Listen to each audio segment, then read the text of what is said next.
Scam scam scam Bharat में चल रहा है बहुत बड़ा स्कैम। बच्चों के करियर के साथ, बच्चों के फ्यूचर के साथ, माँ बाप के पैसों के साथ। भारत में एजुकेशन की एक अलग ही वैल्यू है, हम सब जानते हैं। और खासकर एजुकेशन में भी अगर किसी की वैल्यू बहुत ज़्यादा है वो है इंजीनियरिंग की। और इंजीनियरिंग का नाम सुनते ही आपके मन में IIT, NIT, बड़े बड़े कॉलेज के नाम आते होंगे। पर पिछले कुछ सालों में कुछ लोगों ने मार्केटिंग और पूरा इकोसिस्टम को गधा बना के, कैसे बेवकूफ़ बना के उन्होंने अपने कॉलेज को भी प्रमोट कर दिया, जो कि बिल्कुल ही स्कैम कॉलेजेस हैं, प्राइवेट कॉलेजेस हैं, जो बस बच्चों का पैसा हड़पना चाहते हैं, बस बच्चों का करियर खराब करना चाहते हैं। स्पेशली मैं इस वीडियो में किसी भी कॉलेज का नाम तो नहीं लूंगा लीगल एक्शन की वजह से, बट आपको मैं हिंट्स देके आप समझा दूंगा मैं किन कॉलेज की बात कर रहा हूँ। आपको समझ आएगा कि इन कॉलेज में कमी क्या है, और जो इनकी अच्छी अच्छी एड्स, इनके बड़े बड़े पैकेजेस 2 करोड़ 3 करोड़ के जो आपको पैकेजेस दिखते हैं, उनके पीछे सच्चाई क्या है और आप इन स्कैमस्टर से कैसे बच सकते हैं और अपना करियर बचा सकते हैं। इस मुद्दे पर आने से पहले चलते थोड़ा समय के पीछे। भारत में जब इंजीनियरिंग की वेव आई तो भारतीय गवर्नमेंट ने कई सारे IITs, NITs खोली इस डिमांड को पूरा करने के लिए। बट समय के साथ देखा गया कि भारत में जो डिमांड है वो बहुत ज्यादा है और अकेले इंडियन गवर्नमेंट चीज को पूरा नहीं कर पाएगी, उनको प्राइवेट इंस्टीट्यूशंस की हेल्प लेनी पड़ेगी। तो 1990s में इंडियन गवर्नमेंट ने लॉन्च किया प्राइवेट कॉलेज रेगुलेशन बिल, जिसके तहत प्राइवेट कॉलेज के पास भी हक होगा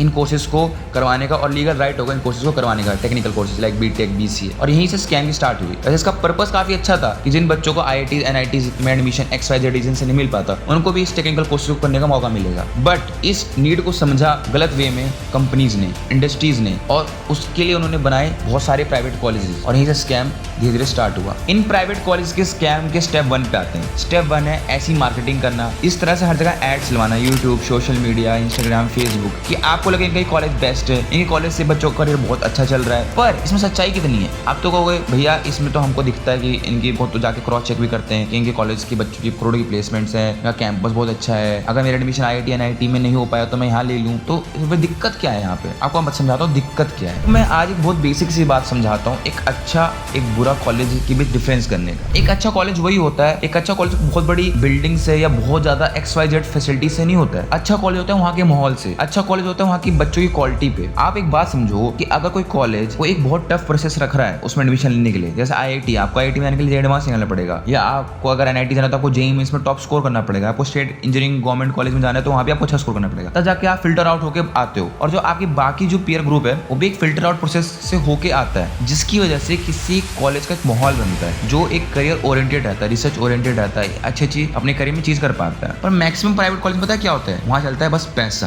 आपके अगर पास पैसा है तो आप एडमिशन ले लोगे, नहीं है तो नहीं ले पाओगे। आपकी पढ़ाई, आपने 12th तक कितनी मेहनत की है, आपने कॉम्पिटिटिव एग्जाम में क्या स्कोर करा है क्या नहीं, कुछ नहीं। हाँ, बस इन्होंने एक फॉर्मेलिटी के नाम पे कर दिया है कि अगर आपका JEE मेंस में या आपके 12th में अच्छा स्कोर है तो आपको 20-25-10% की स्कॉलरशिप देते हैं, वो नाम की ही रहती है। ये फीस इतनी ज्यादा रहती है कि उसको कोई फर्क पड़ता खास है नहीं। तो आप समझो ना कि मानता हूँ कि इन प्राइवेट कॉलेज के पास फंडिंग्स बहुत है, तो ये बहुत बड़ी बड़ी बिल्डिंग्स, एक ही कॉलेज में कितने पूल बना देते हैं, बड़े बड़े ग्राउंड बना देते हैं, वो देख के मेंटली बच्चा बहुत अट्रैक्ट होता है। पर आप एक फंडामेंटल चीज समझो कि हाँ, बच्चों की क्वालिटी क्या है। मैं ये नहीं कह रहा कि बच्चा अगर 11th-12th में अच्छा परफॉर्म नहीं कर पाया तो वो कॉलेज में आकर अच्छा परफॉर्म नहीं कर पाएगा, बट उसके आसपास के जितने भी बच्चे हैं वो सब ऐसे हैं, तो मैक्सिमम चांस है कि उस कॉलेज का एक माहौल अच्छा डेवलप नहीं हो पाएगा, उस कॉलेज में बहुत अच्छी मौके नहीं मिल पाएंगे। चलो एक चीज तो चलो ये एक्सपेक्ट हो भी गया। दूसरा है स्टूडेंट इनटेक। अगर आप जाके चेक करो तो IITs, NITs अच्छे गवर्नमेंट कॉलेज में, या अगर मैं प्राइवेट कॉलेज की बात भी करूँ जो बहुत अच्छे हैं, वो है जैसे बिट्स, थापर, यहाँ लिमिटेड सीट्स हैं। हाँ, मानता हूँ यहाँ की फीस ज्यादा है बिट्स, थापर की, पर यहाँ की लिमिटेड सीट्स हैं। पर जो प्राइवेट कॉलेज है, जैसे जलंधर में कॉलेज है, मैं नाम नहीं लूंगा, आप समझ जाओ कौन सा कॉलेज है। जलंधर में एक कॉलेज है, एक देहरादून में कॉलेज है, या और भी 2-4 आपको आपके स्टेट में, आपको अपने शहर के कॉलेज पता होंगे। वहाँ अंधी सीट्स हैं। CSE में 5-5 हजार बच्चे भर रहे हैं। अगर कोई बच्चा टैलेंटेड भी होगा ना, उस बच्चे में स्किल्स भी होंगी, तो 5,000 बच्चों में कैसे स्टैंड आउट करेगा? वो मौका कैसे उसको मिलेगा प्लेसमेंट लेने का या अपना कोई अच्छा करियर बनाने का? मतलब एक ही बैच में इतना कॉम्पिटिशन, और कंपनीज भी कितनों को प्लेसमेंट दे देगी। प्लेसमेंट भी तो एक लिमिटेड होती है ना। एक कंपनी एक कॉलेज का एक फिक्स्ड सिस्टम बना के लाते हैं कि हमें इतने बच्चे लेने हैं, और उसमें भी 10 तरह के क्राइटेरिया डाल देते हैं कि भाई जिसके 8 CGPA भी बैठ सकता है, 9 CGPA। इनको आप लोग जो देखते हो उनकी वेबसाइट्स पे कि 100 प्लेसमेंट रिकॉर्ड, वो सब उसके पीछे भी एक स्कैम है। वो स्कैम है कि अपने प्लेसमेंट में उन्हीं बच्चों को लो करते हैं जिनकी स्पेसिफिक कंडीशंस फुलफिल होती हैं, और उसको उनकी प्लेसमेंट जाती है तो वो दिखा देता है हमारी 100 प्लेसमेंट। और जो आप 2-3 करोड़ के पैकेजेस सुनते हो कि जैसे एक कॉलेज ने बहुत अभी एडवर्टाइज किया था कि हमारी 3 करोड़ की प्लेसमेंट लगी है, उसके पीछे सच्चाई जानोगे तो पता चलेगा आपको।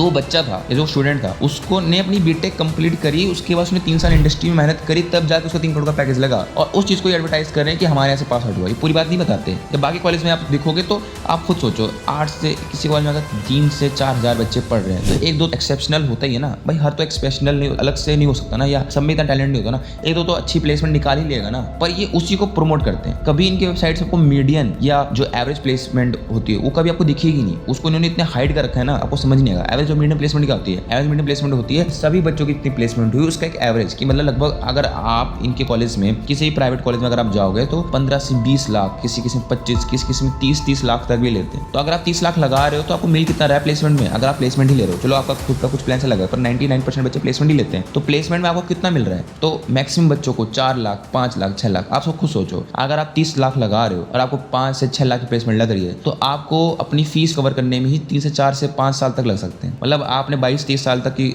अपनी ग्रेजुएशन बीटेक पूरी करी, फिर 4 साल 5 साल लगा के आपने अपनी फीस को कवर किया।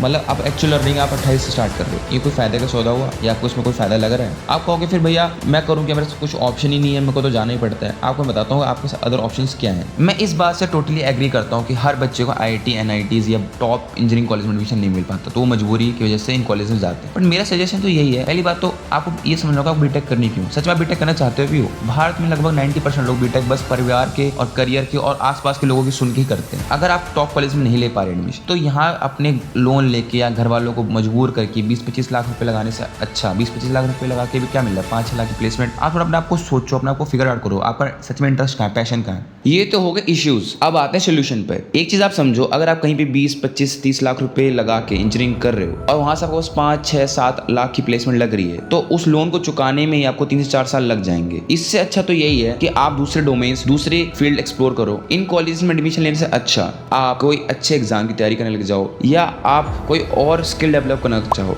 यूट्यूब, सोशल मीडिया से आप कोई भी स्किल बहुत आराम से सीख सकते हो और अपना अर्निंग करियर स्टार्ट कर सकते हो। ये बहुत ही फार बेटर ऑप्शन है इस एजुकेशन लोन और लोन के सिस्टम से निकलने का। क्योंकि अगर आपने लोन लिया फिर आपकी कॉलेज के बाद 3-4 साल तो बस टाइम उस लोन को खत्म करने में लग जाएगा और तब जाके आप रियल अर्निंग स्टार्ट कर पाओगे। इससे अच्छा तो आप अपना ही कुछ स्किल डेवलप कर लो ना। और जिन बच्चों के पास और कोई ऑप्शन नहीं है, यहीं से उनको बीटेक करना है, तो इससे अच्छा वो प्रीफर कर सकते हैं कम फीस वाले कॉलेजेस को। फिर उसके बाद वो अपना गेट या अदर एग्जाम्स जो होते हैं गवर्नमेंट रिलेटेड इंजीनियरिंग के, उनके लिए जा सकते हैं। बट इस फैंसी प्राइवेट कॉलेज से तो बिल्कुल ही बचो। मेरा मानना यही है कि अगर आपके पास बजट इश्यूज हैं या आपको अपना करियर सच में बनाना है तो इन फैंसी प्राइवेट कॉलेज से बचो। इससे अच्छा आप कम फीस देके आप हायर एग्जाम्स की तैयारी कर लो या आप अपने कोई खुद की कोई स्किल डेवलप कर लो। बट ये ऑप्शन कहीं से भी अच्छा नहीं है 20-25 लाख रुपए लगा के 4-5-6 लाख रुपए की प्लेसमेंट लेना। आज मैंने इस वीडियो में काफी ऑनेस्टली और काफी रिसर्च करके और अपने कुछ पर्सनल एक्सपीरियंसेस से और दोस्तों से बात करके ये वीडियो बनाई है और पॉइंट्स को कवर करा है। अगर आपको कुछ अपना खुद का कोई पर्सनल डाउट है कॉलेज से रिलेटेड या अपने करियर से रिलेटेड तो आप प्लीज कमेंट सेक्शन बताइए। मैं पूरा ट्राई करूंगा उसको अपनी पूरी ऑनेस्टी के साथ बताने का, बिना किसी हिडन एजेंडा के। तब तक के लिए इस वीडियो को सब्सक्राइब करो, इस चैनल को लाइक करो और इस वीडियो को आगे भी प्रमोट करो जिससे और भी बच्चे इस स्कैम से, इन झंझटों से बच पाएं। धन्यवाद। जय हिंद।